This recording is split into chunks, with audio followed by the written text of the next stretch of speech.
మీరు ఒకటి పెట్టారు కదన్నా, ఈ వీళ్ళు తురకలు అవి ఇస్తుంటే నాకుంటుండు చూడు. ఆ, ఆ, ముజావరి చేతిలోకి ఇచ్చే ముజావరి సీకి ఇచ్చే వాళ్ళు నోట్లో వేసుకొని తింటుండ్రు చూడు. అవునవును. ఆ, ఇలాంటి సీకేదేనా, నాకేదేం లేదా వాళ్ళ దాంట్లో? ఏమో అన్న, ఆ. మీ పేరానా? అన్న చెప్పన్నా వీటి గురించి, భలే అద్భుతంగా ఉండయన్నా. నీకు తెలుసు, నీకు అనుభవం ఉంటది.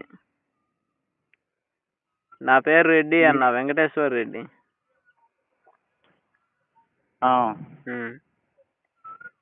అన్న ఇలా ఎందుకన్నా వాళ్ళు చేయడము నాకు అసలు అర్థం కావటం. అంటే లాలాజలం రుచి నా వాళ్ళకు, ఒకరి లాలాజలం అది హలాలా అంటారన్న. దాన్ని వాళ్ళు ఏదైనా ఆహారంలో హలాలు అట్లా ఎంగిల్ చేయడము వాళ్ళ అలవాటు. ఆ ఉమ్మడం కానీ అది చేయడం కానీ అప్పుడైతేనే హలాలా చేసినట్టు. అది అంటే మామూలుగా హలాలా వాళ్ళు ఉమ్మడము అట్లా ఎంగిల్ చేస్తారు. ఎంగిల్ చేస్తేనే హలాలా అయినట్టు, లేకుంటే ఎంగిల్ చేయకుంటే హరాము అన్నట్టు వాళ్ళ అట్లా చేస్తారంట. అంటే ఏమేమి ఎంగిల్ చేస్తారన్న? ఇట్లా తినే ఆహారంలో మొత్తంలో అన్ని ఇట్లా అట్లా ఉమ్ముతారంట వాళ్ళు. అప్పుడైతేనే హలాలా అయినట్టు అంట. అయితే ఇంకా బొక్కకు కూడా ఉమ్ముతారు అయితే ఇల్లు. బొక్కకు కూడా ఉమ్ముతారేమో అనుకున్నా. ఏందన్నా నవ్వుతావు? మీరు మరి అసలు మీరు పెట్టిన కామెంట్ ఇది మామూలుగా లేదు, మొత్తం రసబట్టు. ఇట్లా 10 మందికి అట్లా చేరాలనేసి అట్లా నేను నా వంతుగా నేను అట్లా చేస్తాను. ఫార్వర్డ్ చేస్తా, డౌన్లోడ్ చేసి ఫార్వర్డ్ చేస్తా అంతే. గ్రూప్ లో మొన్న రీసెంట్ గా ఒక 10 days అయింది అనుకుంటానా యాడ్ అయ్యి. ఇంతకుముందు తప్పేం లేదులే అన్న, నీ అభిప్రాయం చెప్పు. నా అభిప్రాయం నేను చెప్తా. నాకు తెలియంది నేను అడుగుతా. నీకు తెలిసిన వరకు నువ్వు చెప్పు. ఏం తప్పు ఉంది? అంతే కదన్నా పెద్దన్న? అవునవును. మీ పేరు చెప్పలేదన్న నాకు ఇప్పుడు. శంకర్ అన్న నా పేరు. శంకరు. ఎక్కడి నుంచి అన్నా మనము? ఇది నేను హైదరాబాద్ నుంచి అన్న. హైదరాబాద్ భాగ్యనగర్. లోకలా నాన్ లోకలా? లోకల్ అన్న. ఇక్కడనే పుట్టి ఇక్కడనే పెరిగినా. భాషనా మీ పేరు? భాష కాదన్నా, శంకర్ అన్న. భాష అంటుంటే నువ్వు కాదన్నా, ఇక్కడనే పుట్టి ఇక్కడనే పెరిగినా అంటున్నా నేను. అదే అన్న, ఫస్ట్ దాని గురించి చెప్పన్నా. ఫస్ట్ అదే లవ్ జిహాద్ గురించి నీకు తెలిసిన విషయాలు. అన్న నేను ఆల్రెడీ డ్యూటీ మీద ఉన్నా. నేను ఇప్పుడు మాట్లాడలేను. ఇంకా మీరు ఫోన్ చేశారు కాబట్టి మాట్లాడుతున్నా. నేను ఆల్రెడీ ఆర్డర్ మీద ఉన్నా. నేను పోలీస్ అన్న మీరు? కాదన్నా, ఆర్డర్ ఫుడ్ ఆర్డర్ డెలివరీ చేస్తారా? డెలివరీ చేస్తానన్నా నేను. ఫుడ్ ఆర్డర్ కూడా కాదు, మామూలు డెలివరీ, వేరే పార్సల్ డెలివరీ. Delivery man. స్విగ్గీనా జొమాటోనా ఏంటిదన్నా? కాదన్నా, ర్యాపిడో చేస్తాను నేను. 4 ముక్కలు చెప్పేయన్నా బెనవిన్. 1 2 3 4 5 పెట్టిండ్రు అన్న. 5 6 పెట్టిండ్రు, 7 8 పెట్టిండ్రు అన్న. 8 9 ఓయమ్మ 9 పెట్టిండ్రు అన్న. మీరు అడ్మినా అన్న? మీ పేరు ఒకటే అన్న. ఇప్పుడు మేమేం చేస్తామంటే దీంట్లో ఉన్న నెంబర్లతో డిస్కషన్ చేసి, ఆ డిస్కషన్ నీకు తెలిసిన విషయాలు ఉంటాయి, ఇంకొకరికి తెలిసిన విషయాలు ఉంటాయి, ఒకరి తెలియని విషయాలు ఒకరికి తెలుసు. మనం ఇట్లా డిస్కషన్ చేసి మనము మన గ్రూప్లలో, మన దాంట్లో వాట్సాప్లో దాంట్లో పెట్టినమందుకో ఇని తెలుసుకుంటారని. అంటే మన కోసమే కాదు, మన ఉంటారు కదా సెక్యులర్ హిందువులు, తెలియని హిందువులు, మూర్ఖపు హిందువులు, వాళ్ళ కోసమని అంతే మనం చేసేది. సరే అన్న, నేను ఫ్రీగా ఉన్నప్పుడు మీకు కాల్ చేసి ఎంతసేపు అయినా మాట్లాడతా. ఇదే నెంబర్ కదా మీది? ఈ 9 గురించి టకటకా చెప్పేయన్నా బెన్న, ఫాస్ట్ గా చెప్పాలన్నా. అవి నేను డౌన్లోడ్ చేస్తానా, నేను చూసి డౌన్లోడ్ చేసి అవి మన గ్రూప్లో ఆ, నేను అడుగుతా అన్న బెన్నె చెప్పేయన్నా టటక్కిని చెప్పేసేయి ఆన్సర్. ఉమ్. ఆ లవ్ జిహాద్ గురించి నీ అభిప్రాయం ఏందన్నా? లవ్ జిహాద్ గురించి నా అభిప్రాయం ఏందన్నా, లవ్ జిహాద్ గురించి ప్రతి ఒక్క మన హిందూ ఎవరైతే ఆడపిల్లలు ఉన్న తల్లిదండ్రులు ఉన్నారో వాళ్ళు జాగ్రత్తగా ఉండాలో, వాళ్ళ పిల్లలకు చెప్తూ ఉండాలి. ఇట్లా ఉన్నది బయట, ఇట్లా లవ్ జిహాద్ అది ఇది అని ఇట్లా ఉన్నది అనేసి ఆ పిల్లలకు చెప్తూ ఉండాలి. వాళ్ళ వాళ్ళ కదలికల మీద ఎప్పటికప్పుడు అది అది నిఘా పెట్టుకొని ఉండాలన్న. చాలా జాగ్రత్తగా ఉండాలి ఆడపిల్లలు ఉన్న తల్లిదండ్రులు. ఉన్నది బయట ప్రపంచము, ఇట్లా లవ్ జిహాదులు అది ఇది మన పేరే చెప్పుకొని వాళ్ళు అట్లా ఉచ్చులో పడేస్తారు అది ఇది అనేసి మా ఈ ఆడపిల్లలు ఉన్న ప్రతి ఒక్క తల్లిదండ్రులు చాలా జాగ్రత్తగా వాళ్ళ పిల్లలకు చెప్పుకుంటా వాళ్ళ మీద నిఘాతోని జాగ్రత్తగా ఉండాలి అన్న. ఓకే అన్న, థ్యాంక్ యూ అన్న. భలే చెప్పినావు అన్న ఫాస్ట్గా. ఇట్లా జర్నలిస్ట్ కూడా చెప్పలేడన్న. నాకు అసలు చెప్పనీకి రాలేదన్నా, వేరే వేరే వాళ్ళు అయితే ఇంకా మంచిగా చెప్తుండే. సూపర్ ఉంది అన్న, చెప్పనీకి రాలేదంటావు ఎందుకన్నా? సూపర్ గా చెప్పినావు. రాహుల్ ఖాన్ గురించి ఒక మాట చెప్పన్న. రాహుల్ ఖాన్ వాడు వాడు దేశానికి పట్టిన పీడ, వాడు వాని పార్టీ కాంగ్రెస్ వాళ్ళన్న. ఎప్పుడైతే మనకు కాంగ్రెస్ ముక్తు భారత్ అవుతుందో అప్పుడే మన దేశము బాగుపడుతుంది, విశ్వగురువు అవుతుంది అన్న. అంతే. ఇంకొకటి అన్న, మా పలకరింపుల గురించి పెట్టినావు. పలకరింపులు మనం జై శ్రీరాము నమశివాయ అని పలకరిస్తుంటాం మన ఫోన్ కాల్ మాట్లాడేటప్పుడు. హలో హలో అది ఇది అనకుండా ఫస్ట్ స్టార్టింగ్ మనము అవతలి వాళ్ళు ఎవరు ఫోన్ ఎత్తినా కూడా మనం జై శ్రీరామ్ అనాలి.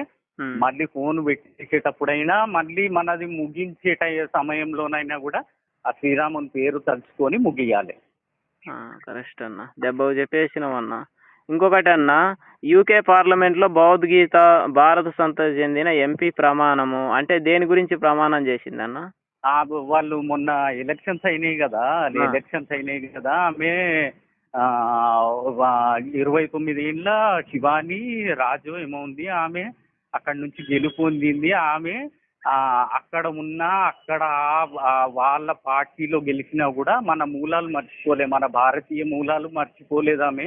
అందుకనేసి పరమ పవిత్రమైన గ్రంథము మన మీద ప్రమాణం చేసి ఆమె అందులో అసెంబ్లీలో వాళ్ళ ఉంటది పార్లమెంట్ లో మన భగవద్గీత మీద పవిత్ర గ్రంథం చేసి కృష్ణుని మీద ప్రమాణం చేసి ఆమె అది చేసింది. భగవద్గీత కూడా స్పీకర్ కి బహుకరించిందంట.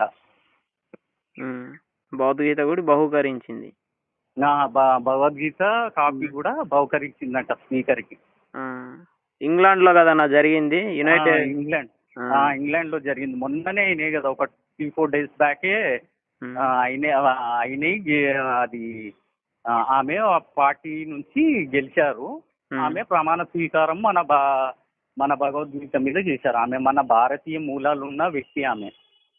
ఓకే అన్న, సూపర్ గా చెప్పినావు అన్న, అద్భుతం అన్న. ఇంకా లాస్ట్ అన్న, పూణేలో 60 ఏళ్ల ఆలయం కూల్చివేత పట్టుబట్టి మళ్లీ కట్టిన స్థానిక హిందువులు, దీని గురించి మీ అభిప్రాయం ఏందన్న? అదే అన్న, అదొకటే అని కాదు, మొత్తము ఈ భారతదేశం వ్యాప్తంగా ఎంతో మంది ఈ కుట్రదారుల వల్ల, ఈ క్రిస్టియన్స్ వల్ల, ముస్లిమ్స్ వల్ల ఎన్నో గుళ్ళు, ఎన్నో 40,000 గుళ్ళు కోల్పోయినాము. ఇప్పుడు ప్రజెంట్ కూడా ఎన్నో కోల్పోతున్నాము.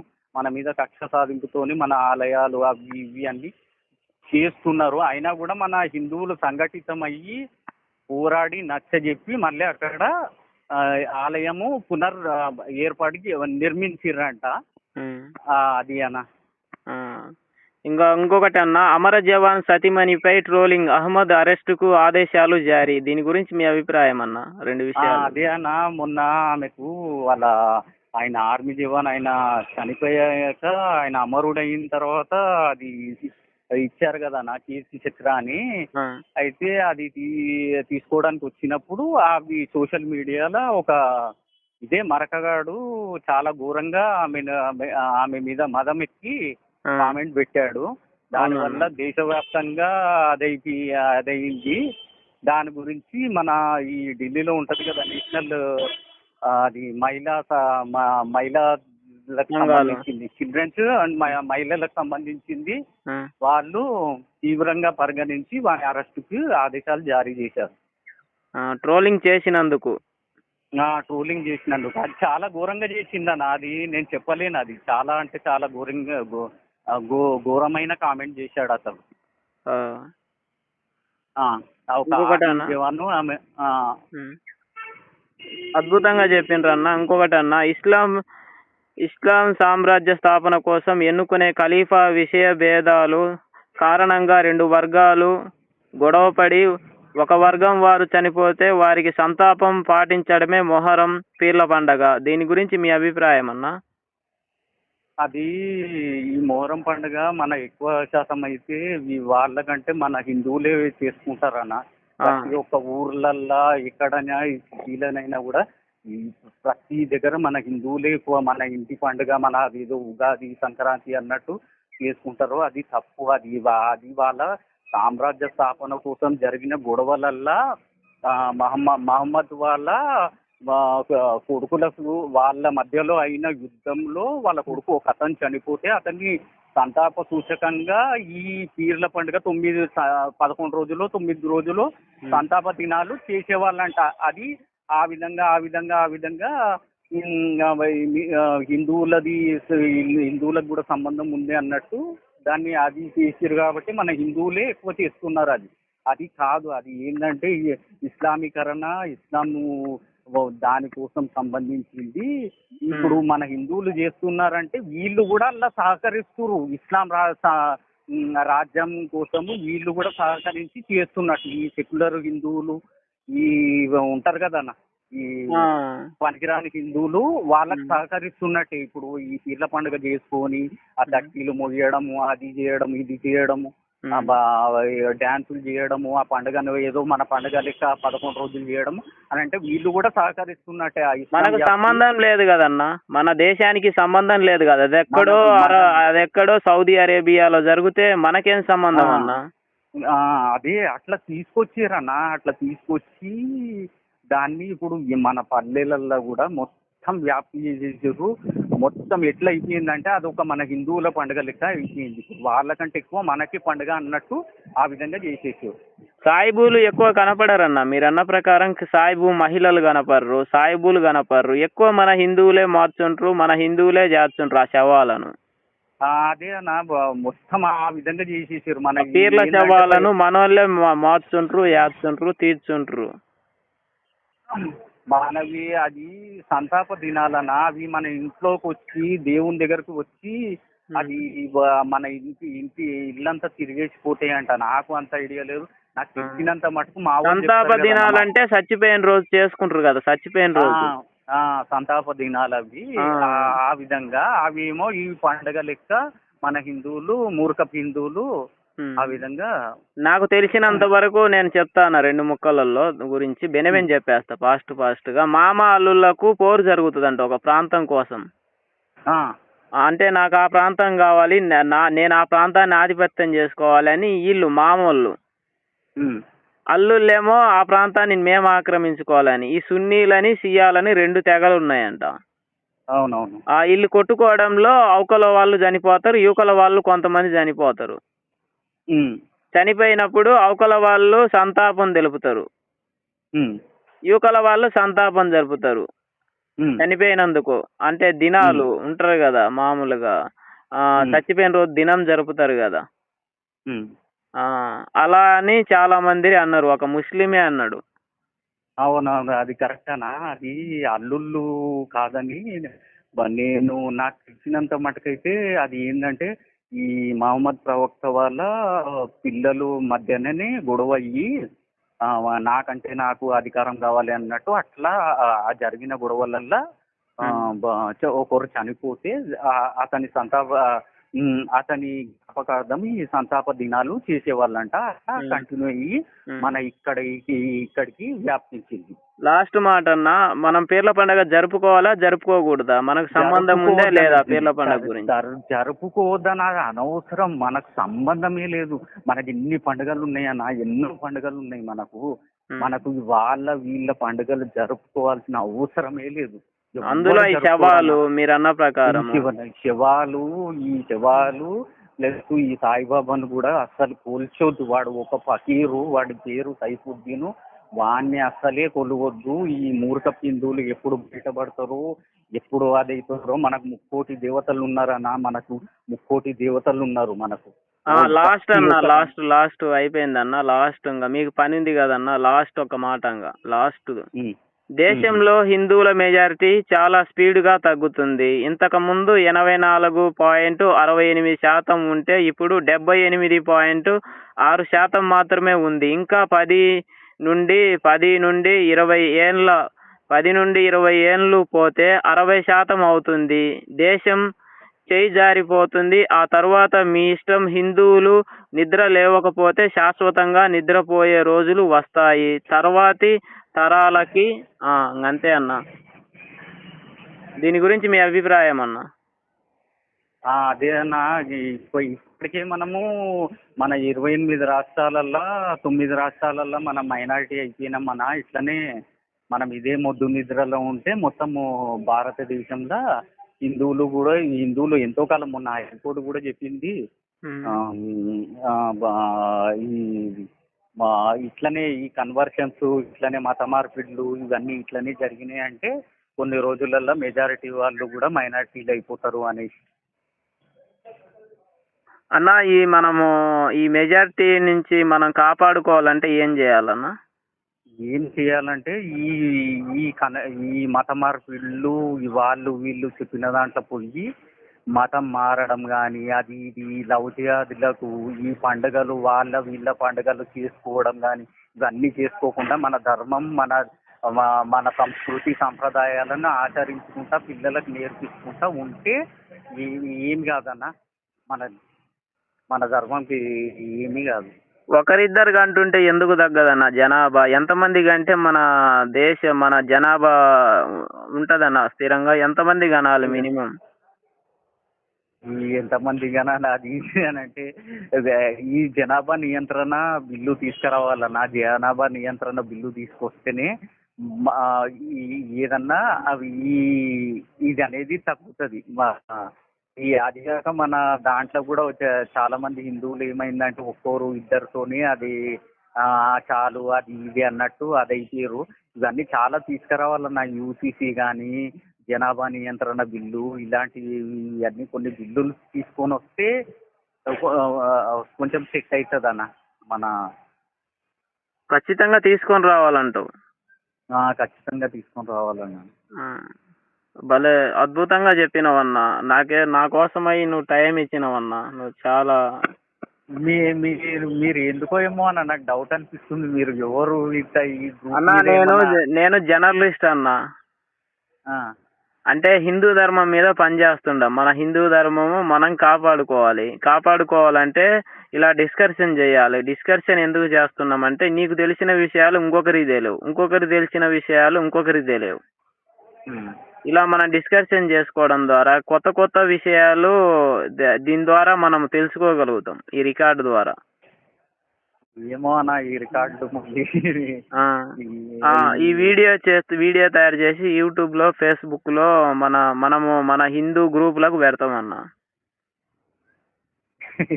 వద్దన్న, పెట్టకండి.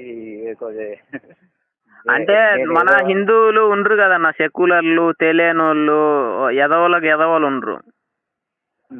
అన్ని తెలిసినా గానీ ఏం తెలియనట్టు ఉండరు. కళ్ళన్నా తెరుచుకుంటారు, మన దేశం అన్నా కాపాడబడుతుందని.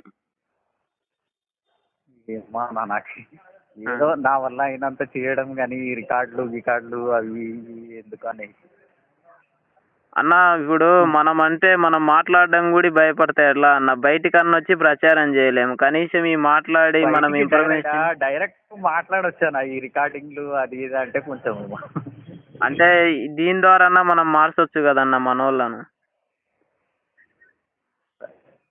అన్నా. సరే అన్న. ఆ జై శ్రీరామ్ అన్న అద్భుతమైన జై విషయాలు శ్రీరామ్. చెప్పిండ్రన్న మీరు. జై శ్రీరామ్ అన్న. నీ పేరన్నా లాస్ట్? శంకర్ అన్న నా పేరు. జై బోలో శంకర్ అన్నకి జై. అద్భుతమైన విషయాలు చెప్పిండ్రు. నమ శివాయ. జై శ్రీరామ్. జై శ్రీరామ్ అన్న. మీ పేరన్నా? మీ పేరు మళ్ళీ ఏదో రెడ్డి. నా పేరు వెంకటేశ్వర రెడ్డి అన్న. వెంకటేశ్వర రెడ్డి. ఓకే అన్న, ఓకే. జై శ్రీరామ్ అన్న అద్భుతమైన విషయాలు చెప్పి. ఈ రికార్డింగ్ ఏం పెట్టకండి అన్న. అన్న చాలా మంది రికార్డులు పెట్టినా అన్న, చాలా మంది ఉండయి, నువ్వే కాదు, నువ్వేదో ఒక్క మనిషి అంతే వాళ్ళల్లో. ఈ గ్రూప్ లో పెట్టారా అన్న మీరు? గ్రూప్ లోనే. అంటే మన హిందువుల వరకే, పక్కనోళ్ళకు లేదు ఛాన్స్. సరే. అర్థమైందన్నా నీకు? మన గ్రూపుల వరకే. ఏమో ఇప్పటికైనా కూడా నాకు డౌట్ ఉంది, మీరు జర్నలిస్ట్ అంటున్నారు, మళ్ళీ ఏమన్నా పోలీసా అది ఇది అన్నట్టు నాకు అన్నా నేను జై శ్రీరామ్ అంటుండన్నా, జై శ్రీరామ్ అంటుండా, నమ శివాయ అంటుండా, భారత్ మాతాకి జై అంటుండా, నీకు ఇంతకంటే ఏం కావాలన్నా? కానీ నాకు ఇవన్నీ అడిగారు కదా, మళ్ళీ ఏమైనా ప్రాబ్లం అవుతుందేమో, ఏమైనా ఎంక్వైరీ చేస్తారేమో అంటే ఈ గ్రూప్ల మీద ఉంటుంది నా పోలీస్ వాళ్ళది అట్లా అనేసి. ప్రాబ్లమ్స్ అంటే మనం ఎవరిని హింసపరిచినాం, ఎవరినన్నాం, జరిగిన విషయాలు చెప్పుకున్నాం. మనమేం తప్పు మాట్లాడినామన్నా, జరిగిన విషయాలు చెప్పినావు అన్న, నువ్వు జరిగే విషయాలు చెప్పినావు, దానికి కూడా మనం అనుకుంటే ఎట్టా అన్నా? అన్నా సరే అన్న. జై శ్రీరామ్ అన్నా. జై శ్రీరామ్. జై శ్రీరామ్.